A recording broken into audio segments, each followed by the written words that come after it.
अपने बॉडी से वेस्ट को बाहर नहीं निकाल पाते। जैसे हम जानते हैं जब भी हम कोई चीज खाते हैं वो टूट जाती है अंदर, उसके अंदर जो तत्व डले होते हैं वो मिल भी जाते हैं, कुछ ऐसे तत्व बन जाते हैं बनते-बनते जो हमारे बॉडी को नुकसान पहुँचाते हैं, जिनको हम बाहर निकालने की हमेशा कोशिश करते हैं। और बाहर निकालने के पीछे सबसे बड़ा क्या राज़ रहता है कि अगर हमने इन चीज़ों को अपने अंदर समा के रखा तो ये अंदर एक तरह का ज़हर बनाते हैं। जैसे कि अगर हमारी बॉडी में ये प्यूरिन ज़्यादा बढ़ गया तो ये यूरिक एसिड की शक्ल लेते हैं। यूरिक एसिड में क्या हो जाता है, यूरिक एसिड के दाने बनने शुरू हो जाते हैं। कहाँ पे? खासकर हाथ के जोड़ों में और पैरों के जोड़ों में। ये छोटे-छोटे शक्कर जैसे दाने बनने शुरू हो जाते हैं। बिल्कुल सुई मानंद होते हैं, चमकीले होते हैं। अगर आप कभी काँच तोड़े हो, आपने देखा होगा जब काँच टूटा तो कुछ सुई जैसे हिस्से बन जाते हैं, छोटे-छोटे वाले। तो बिल्कुल वैसे ही हूबहू सफ़ेद रंग के ट्रांसपेरेंट कलर के हमारे जोड़ों के बीच में ऐसे कण बनने शुरू हो जाते हैं। और जब हम फिर चलना शुरू करते हैं, क्या हो जाता है, ये हमें चलने नहीं देते। हम बैठना चाहते हैं, हमें बैठने नहीं देते क्योंकि ये जोड़ों में फँस के एक तरह से ब्लॉकेज का प्रोसेस शुरू करते हैं। यानी एक तरह से वो बाँध बनाने शुरू कर देते हैं, जिस कारण से फिर हमें तकलीफ लग जाती है। हम चलते हैं, पाँव में दर्द होता है। हम हाथ घुमाना चाहते हैं तो उँगलियों में तकलीफ होती है। तो डॉक्टर हमें क्या सलाह करता है कि भाई आप अपना यूरिक एसिड चेक करा। और जब यूरिक एसिड वहाँ चेक किया जाता तो वो मानंद से बिल्कुल बड़ा हुआ होता है। और दूसरी बात, अगर बहुत लंबे समय तक यूरिक एसिड बढ़ता रहे, ये यहाँ से क्या प्रॉब्लम करता है, फिर यहाँ से हमारा एक और जो स्रोत हमारी बॉडी में पाया जाता है एज ए वेस्ट, एक गंध की तरह, जिसको हम क्रेटिनिन कहते हैं। क्रेटिनिन एक तरह से विशेष मूल रूप से देखा जाए तो ये यूरिक एसिड की कैटेगरी से बिलोंग करता है, उसी फैमिली से आता है। और अगर ये ज्यादा बढ़ गया तो वो एक निशानी होती है कि हमारे गुर्दे काम नहीं करते। और यूरिक एसिड में होता क्या है कि जो यूरिक एसिड बनने की जो प्रक्रिया है, उस प्रोसेस में कुछ 3 चीज़ों का हाथ रहता है। एक नाइट्रोजन का, एक हाइड्रोजन का, एक ऑक्सीजन का। ये 3 रूप मूल रूप से जो हमारे बॉडी में तत्व होते ही हैं। हम ये खाने में भी लेते हैं, बाहर में मतलब अगर देखा जाए तो बहुत से शक्लों में ये पाए जाते हैं। जब ये अंदर हमारी बॉडी में चले जाते हैं, तो ये क्या करते हैं, ये हमारे अंदर विशेष रूप से कुछ चीज़ों को तैयार करते हैं। और उनको अगर हम देखेंगे तो उनको हम साइंटिफिकली प्यूरिन्स कहते हैं। और प्यूरिन्स में 3 चीज़ें होती हैं जो नाइट्रोजन, हाइड्रोजन, ऑक्सीजन, ये 3 मिला के कुछ विशेष रूप से यूरिक एसिड को बनाते हैं। और यही 3 चीज़ें हमारे प्रोटीन से भी प्राप्त हो सकते हैं। और जिससे क्या हो जाता है कि हमारी जो बॉडी में कुछ छोटे तत्व होते हैं, जैसे कि डीएनए होता है, जैसे कि हमारा आरएनए होता है या एटीपी, ये कुछ ऐसे मूल रूप से हमारे जिस्म में कुछ ऐसी निशानियां हैं, कुछ ऐसी चीजें हैं जो हमें हमारे पूर्वजों से चीजें दिलाते हैं। या कोई चीज अगर बनानी हो, उसको सही से रखना हो, अगर हमारे बॉडी में सेल है, कोशिका है, वो कैसे काम करते हैं, उन पे नियंत्रण रखने का काम यही 3 लोग करते हैं। और अगर हम एटीपीज की बात करेंगे, मूल रूप से ये वो एक हिस्सा हमारी बॉडी का है जहां से हम एनर्जी को बनाते हैं। जैसे तो यहाँ पे Asif participates you need summary, चलिए हमारी रिकॉर्डिंग पास नहीं है। तो जैसे कि वो चीजें हमारी बॉडी में काम करते हैं, एटीपी से हमें ताकत मिलती है, एनर्जी मिलती है, जिस एनर्जी से हम काम कर पाते हैं, और यही आपस में फिर बिगड़ने शुरू हो जाते हैं। और अगर ये बिगड़ने शुरू हो गए और यहाँ से हमने किसी एंगल से वो सारी चीजें ली जिसमें से हमें प्यूरिन मिलता है, तो हम यूरिक एसिड के शिकार हो जाते हैं।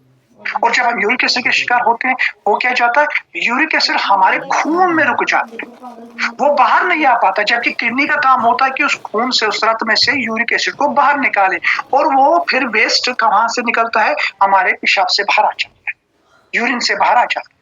लेकिन इस प्रक्रिया में क्या हो जाता है, इस सिस्टम में क्या हो जाता है, ऐसी अंदर आ जाती है कि हमारे गुर्दे इसको बाहर निकालने में सक्षम नहीं रहते। और नतीजा, ये यूरिक एसिड हमारे ब्लड में ही रह जाता है, और फिर आहिस्ता आहिस्ता इसके कण बनने शुरू हो जाते हैं, इसके क्रिस्टल्स बनने शुरू हो जाते हैं, खासकर हमारे पैर के जोड़ों में। और पैर के जोड़ों में सबसे कहाँ पे, हमारे एड़ों के आसपास, या जो हमारे तलवे होते हैं, तलवों के आसपास वहां जमा हो जाता है, हमारे हाथ की उंगलियों में जमा हो जाता है। फिर नतीजा, जब हम कोई भी मूवमेंट करते हमें तकलीफ होनी शुरू हो जाती है, हमें दर्द आना शुरू हो जाता है, हम चल नहीं पाते, हमारे हाथ अच्छे से मुड़ नहीं पाते और नतीजा हम शिकार हो जाते हैं किसके? यूरिक एसिड के। और इसमें देखा गया है कि जहाँ पे हमारे किडनी और ब्लड की जो सफाई होनी चाहिए किडनी के मानन से, उसमें ऊपर-नीचे आ जाता है, उसमें जो तालमेल होना चाहिए वो टूट जाता है और फिर बंदा किसका शिकार होता है? हाइपरयूरेसिमिया। और यूरेसिमिया क्या होता है? यूरिक एसिड का बढ़ जाना। और कैसे बढ़ता है? अगर हमने वो चीजें ली जिनमें प्यूरिनेस होती है, और देखा जाए सबसे बड़ा स्रोत कहाँ पे पाया जाता है? प्रोटीन में पाया जाता है। और ये कहाँ से भी बन सकता है? इसके पीछे बहुत से कारण हो सकते हैं। अगर कोई बंदा मोटापा है या किसी बंदे को देखा जाए तो पूर्वजों से कोई कमजोरी मिली है, उससे भी इसका यूरिक एसिड बढ़ सकता है। या ऐसा भी हो सकता है कि अगर किडनी कम फंक्शन कर रहे, गुर्दे काम अच्छे से नहीं कर रहे, हम बहुत कम पानी पी रहे हैं, डिहाइड्रेशन की वजह से भी हमारा यूरिक एसिड बढ़ना पॉसिबल है। क्योंकि यूरिक एसिड बॉडी से बाहर तब आता है कि जब हम बहुत सारा पानी पीते हैं, वो पानी के साथ घुल मिल जाता है, किडनी के बीच में जब उसकी सफाई की जाती है, वहां से घुल मिल के वो हमारे यूरिन से बाहर आ जाता है। तो डिहाइड्रेशन कारण से भी हमारा यूरिक एसिड बढ़ सकता है। और जो लोग बहुत समय से दवाइयों का सेवन करते हैं, बहुत समय से उनका ट्रीटमेंट चलता है, दवाइयों पे वो ज़्यादा अपनी ज़िंदगी गुज़ारते हैं, तो वहाँ पे भी पॉसिबिलिटी है कि उन लोगों को भी यूरिक एसिड बढ़ सकता है। या उन लोगों का भी बढ़ सकता है जो जैसे कि उनकी ज़िंदगी धर्म-भरम हो, नहीं करते काम, ज़्यादा एक्टिविटी नहीं करते, पसीना नहीं बहा रहे, तो वहाँ पे भी पॉसिबिलिटी है उन जनों का यूरिक एसिड बढ़ सकता है। और वैसे यूरिक एसिड में हम इसलिए लोगों से मना करते हैं प्रोटीन लेने से, क्योंकि प्रोटीन में भी प्यूरिन्स बनने की पॉसिबिलिटी है। वही तत्व मिलते हैं जो प्यूरिन को बनाने के काम आते हैं। जैसे कि मानो अगर मुझे घर बनाना, तो घर बनाने के लिए मुझे ईंट चाहिए, मुझे सीमेंट चाहिए, मुझे बजरी चाहिए, मुझे लोहा चाहिए। तो अगर मुझे ये चीजें मिल जाते तो मैं अपना घर बना सकता। वैसे ही अगर यूरिक एसिड को बनाना है, उसको बनाने के लिए प्यूरिन का होना जरूरी है। और प्यूरिन किनसे बनता है? नाइट्रोजन, हाइड्रोजन और ऑक्सीजन से। ये आपस में मेल मिलाप करके यूरिक एसिड को तैयार करते हैं। तो अगर ये कंडीशन है तो वहां पे हम प्रोटीन नहीं दे सकते। अब जब हम प्रोटीन की बात करते हैं, अगर हम केसर पिस्ता प्रोडक्ट की बात करेंगे या न्यूट्रीचार्ज आल्प्रो की बात करेंगे, मूल रूप से हम यहाँ पे प्रोटीन की बात करते हैं। और जब हम प्रोटीन की बात करते हैं तो ये हमारी बॉडी का सबसे बड़ा भाग माना जाता है। जो हमारी बॉडी को बनने के लिए तत्व चाहिए, उसमें सबसे बड़ा हिस्सा, सबसे बड़ा भाग किसका रहता है? प्रोटीन का रहता है। और प्रोटीन विशेष रूप से अगर देखा जाए तो हम इसको यूं मान के चलते हैं, हमारा बिल्डिंग ब्लॉक है। यानी हमारी बॉडी को अगर हमने बनाना है तो सबसे ज्यादा हमारा हिस्सा कहां से मिलता है? प्रोटीन से मिलता है। और प्रोटीन की अगर बात की जाए तो बिल्डिंग ब्लॉक इसको कहा जाता है। बॉडी को बनाने के लिए चाहिए। और बॉडी के जितने भी अंदर हिस्से पाए जाते हैं, जितनी भी हमारी बॉडी की कॉन्फ़िगरेशन है, जो हमारी बॉडी के सिस्टम है, हर सिस्टम में कहीं ना कहीं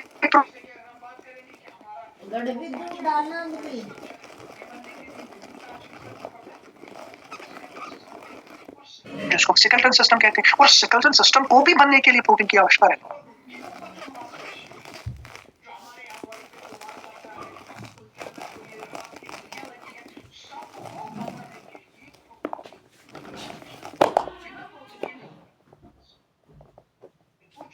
कार्य हो ही नहीं सकता। और जब हम बात करते हैं प्रोटीन है क्या असल में? प्रोटीन सिंपली अमीनो एसिड होता है। ये छोटे-छोटे जो कंक के बने होते हैं, छोटे-छोटे हिस्सों के बने होते हैं, उन छोटे हिस्सों को हम अमीनो एसिड्स कहते हैं। और ये अमीनो एसिड्स एक दूसरे के बीच में जुड़े होते हैं। इनके आपस में एक तालमेल रहता है, एक बॉन्डिंग रहती है। जैसे कि हमारी फैमिली में बॉन्डिंग होती है, हमारी फैमिली में हेड होता है, उसकी बॉन्डिंग से पूरा जो हमारा फैमिली का सिस्टम होता है वो मेंटेन किया जाता है, उसको चलाया जाता है। बिल्कुल वैसे ही अमीनो एसिड्स को आपस में जोड़ने के लिए क्या किया जाता है? बॉन्डिंग की जाती है। और वो कौन से बॉन्ड होते हैं? उनको हम पेप्टाइड बॉन्ड कहते हैं। अगर आप याद रखना चाहते हैं, लिखना चाहते हैं, आप लिख भी सकते हैं। उन बॉन्ड को हम पेप्टाइड बॉन्ड कहते हैं। और ये जो पेप्टाइड बॉन्ड होते हैं, यही मूल रूप से वो मतलब एक तरह से देखा जाए एक ऐसी होती है, एक ऐसा चेन मैकेनिज्म है जो आपस में अमीनो एसिड को मिलाते हैं। क्योंकि अमीनो एसिड समझे ब्लॉक है, एक ईंट है। अब एक ईंट को दूसरे ईंट के साथ जोड़ने के लिए सीमेंट की जरूरत होती है, तो उनको हम पेप्टाइड बॉन्ड बोलते हैं। और जब ये आपस में मिल जाते हैं, हम दीवार भी बना सकते हैं, हम खंबा भी बना सकते हैं, हम कोई ऐसी भी चीज बना सकते हैं जिसकी शक्ल दीवार से ना मिलती हो। हूबहू एमिनो एसिड्स आपस में पेप्टाइड बॉन्ड की मदद से आपस में मिलके ऐसे अनिवार्य सी चीजें बनाते हैं जो अलग-अलग शक्ल ले लेते हैं। जैसे कि फॉर एग्जांपल जब एमिनो एसिड आपस में मिल जाते हैं वो हमारा स्ट्रक्चर बनाते हैं। हमारी बॉडी की जो स्ट्रक्चर है उसको बनाने के काम आते हैं। जैसे हमारी सेल है, उस सेल स्ट्रक्चर को बनाने के लिए जो एमिनो एसिड चाहिए वो आपस में मिलके फिर सेल को बनाते हैं। फिर वो मसल सेल की बात हो या वो ऐसी कोशिकाएं की कोई सेल हो जहां पे हमें उसकी जरूरत पड़ती है। जैसे कि फॉर एग्जांपल हम बात करते हैं कि मैंने कुछ खाया, मैंने ब्रेकफास्ट लिया, ब्रेकफास्ट को पचाने के लिए जो मुझे एंजाइम्स चाहिए वो एंजाइम्स कब बनते हैं जब आपस में एमिनो एसिड्स तालमेल करके एंजाइम को बनाते हैं। जैसे कि फॉर एग्जांपल अगर मैं चाहता हूं कि मेरे बॉडी में जो जितना भी कुछ मैं खा रहा हूं वो चीजें आपस में यहाँ से वहां पहुंचानी है, उनको पहुंचाने के लिए सबसे बड़ी अनिवार्य की चीज कौन होती है जो हमें ब्लड कहते हैं और जो हम इसको रक्त कहते हैं। रक्त असल में हमारी बॉडी में ट्रांसपोर्ट का काम करता है, चीजों को उठाना ले जाना, एक जगह से उठा के दूसरी जगह, वहां से कोई चीज को उठा के बॉडी से बाहर निकालने के लिए जिन रसों से उसको निकालना है वहां से निकाला जाएगा और वहां पे वो काम करने के लिए भी प्रोटीन चाहिए। अगर मैं कोई आपसे बात कर रहा हूँ, मैं आपसे कम्युनिकेशन कर रहा हूँ और इसी तरह हमारी बॉडी में भी एक कम्युनिकेशन रहता है जिसको हम कहते हैं सेल्यूलर कम्युनिकेशन। यानी अगर दिमाग की जो कोशिकाएं है वो मेरे हृदय को बोलते हैं कैसे आपको धड़कना है, उनके आपस में तालमेल है, वो तालमेल कैसे चलता है उसके लिए भी अनिवार्य है, तो हमें प्रोटीन चाहिए। उस तालमेल को बनाने के लिए, उस सिग्नल को पहुंचाने के लिए, उस सिग्नल को लेने के लिए भी जो तालमेल की जो जरूरत पड़ती है, कम्युनिकेशन की जरूरत पड़ती है, उस कम्युनिकेशन को भी बनने के लिए अमीनो एसिड की जरूरत पड़ती है। दूसरे रूप से हम ये कह सकते हैं कि हमें प्रोटीन की जरूरत पड़ सकती है, बिना ऐसे हो ही नहीं सकता। जैसे कि फॉर एग्जांपल मैं देख रहा हूँ मेरे सामने गोविंद जी पड़े हैं, मेरे सामने महेश जी बैठे, तो मैं अगर आपको देख पा रहा हूँ तो मेरी आंखें देख पा रही हैं। आंखें देख के मेरे दिमाग को संकेत करती है कि आपने इस चीज को देखा। ये बंदे बैठे हैं सामने गोविंद जी, तो ये गोविंद जी को मैं से कैसे पहचान पाता हूँ, क्योंकि मेरे अंदर जो सिस्टम है वो इस सिस्टम को आपस में ऐसे तालमेल कराते, ऐसे जोड़ते कि मैं समझ पाता हूँ कि मैं किनके सामने बैठा हूँ, मेरे सामने कौन बैठा है। तो इस चीज को भी पूरा करने के लिए हमें अमीनो एसिड की जरूरत पड़ती है, जो हमें किससे लाभ होते हैं, प्रोटीन से लाभ होते हैं। जहां अगर हम बात करेंगे यहाँ पे मतलब ये मोटी मोटी बात है कि मांसपेशियां बनना, हमारी बॉडी को अच्छा रखना, इम्यून सिस्टम को ठीक करना, हार्ट को सही रखना, हमें मतलब बीमारी से लड़ने की जो ताकत चाहिए वो हमें प्रोटीन से मिलती है। ये देखा जाए तो ये एक तरह से मोटा मोटा है। अगर हम बारीक से देखेंगे, हम बारीक से इस चीज को देखना चाहते हैं कि प्रोटीन कहाँ काम करता है। क्योंकि हम अभी साइंटिफिक में हैं, हम ऐसे दौर में नहीं कि हम लोग को ऐसे बताएंगे कि आप प्रोटीन लो तो आपके बाल झड़ने कम हो जाएंगे। तो उनके मन में बहुत सारे सवाल पैदा हो जाएंगे कि अगर मैं इनका प्रोटीन लूं उससे बेहतर कि मैं घर का ही प्रोटीन लूं, चाहे मुझे वो दाल से मिलता हो, चाहे मुझे वो किसी अन्य वार से मिलता हो, कोई और रूट से मिलता हो, मैं मच्छी खाऊं, मैं मांस खाऊं, जो उसको उसका द्वारा मुश्किल करता है खाने के लिए वो खा के मैं तो प्रोटीन हासिल करूंगा। मुझे क्यों आपकी सप्लीमेंट की जरूरत है। कुछ ऐसी चीजें जो हमें थोड़ा सा इसको डाइवर्ट करना है, ये समझने के लिए कि अनिवार्य क्यों है।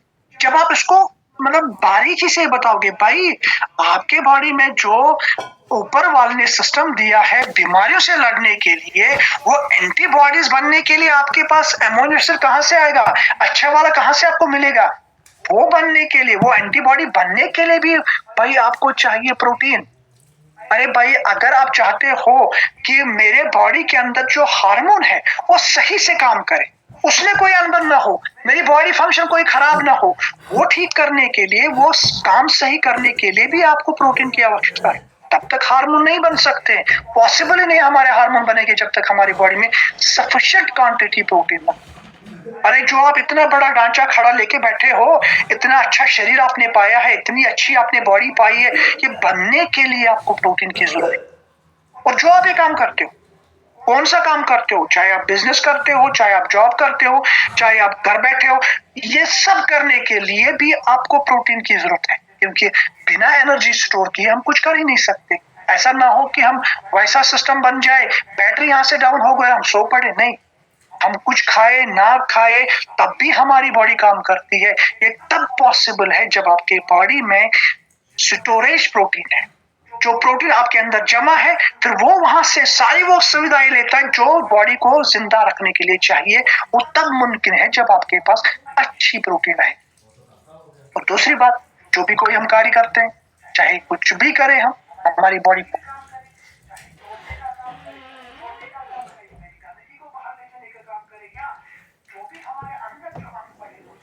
मेरा बंद हो गया? मुमकिन नहीं है जब तक हमारी बॉडी में सफिशिएंट प्रोटीन है। और वही कारण हम कहते हैं कि मूल रूप से अगर देखा जाए 7 प्रकार जो अंदर पहुंच के फिर अलग-अलग 7 रूपों में हमारे अलग-अलग काम वही काम करने के लिए आपको प्रोटीन की आवश्यकता है। अभी आपको कहते हैं कि आप प्रोटीन का फिर हम देखेंगे कि मैं अपने हार्ट हेल्थ को ठीक कर सकता हूँ। हाँ, कर सकता हूँ क्योंकि प्रोटीन में वेट मैनेजमेंट का पॉसिबिलिटी है। ये वेट को मैनेज कर सकता है, ये लिपिड प्रोफाइल को कर सकता है, ये मेरे ट्राइग्लिसराइड्स को ठीक कर सकता है, बैड कोलेस्ट्रॉल को कंट्रोल कर सकता है। मैं अपने हृदय को बचा सकता हूँ प्रोटीन से। ये अलग सी बात। लेकिन सबसे पहले जरूरी बात क्या है कि अपने बॉडी को 24 घंटे काम कराने के लिए जो भी आपको चाहिए पहले वो तो पूरा करो। ऐसा ना हो मैं ये समझू कि मैं वेट मैनेज करूं, बाकी जो अन्य काम है वो वो टूट जाए तो फिर मेरा कार्य कैसे हो सकता है? वो सारी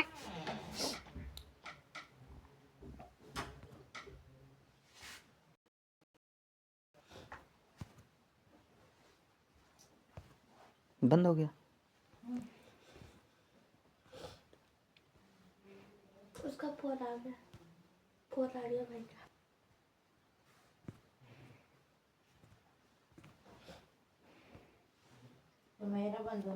वो जानकारी अपने पास रखें जहां पे आप सटीक उसको समझा सकते हो कि जिंदा रहने के लिए प्रोटीन की जरूरत है। ऐसा नहीं है कि आप मुझे कह सकते कि भाई आप अपना प्रोटीन यूज करिए, आपका खाल अच्छा होगा, लेकिन खाल अच्छा होने से पहले क्या वो खाल के अंदर जो पैदा है वो स्वस्थ है कि नहीं वो जानना हमारा हक है।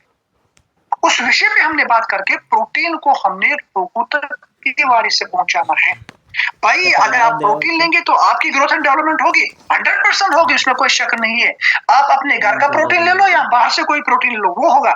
लेकिन जब आप अच्छा वाला प्रोटीन लेते हो तो आपके अंदर जो मैकेनिज्म है, जो भी आपके अंदर के काम होते जो दिख नहीं रहते, जो हमें संकेत नहीं करते, जिनको महसूस नहीं कर पाते, वो काम सबसे पहले आपके ठीक हो जाएंगे। फिर खाल भी ठीक हो जाएंगी, बाल भी ठीक हो जाएंगे, हमारी दांत जो है वो भी अच्छी हो जाएगी, हमें बहुत सारी एनर्जी मिलेगी। और तब बोलते हैं जब हमारी बॉडी में सही मात्रा में। और आज का जो हमारा विशेष बंद करो, रिकॉर्डिंग चलेगा।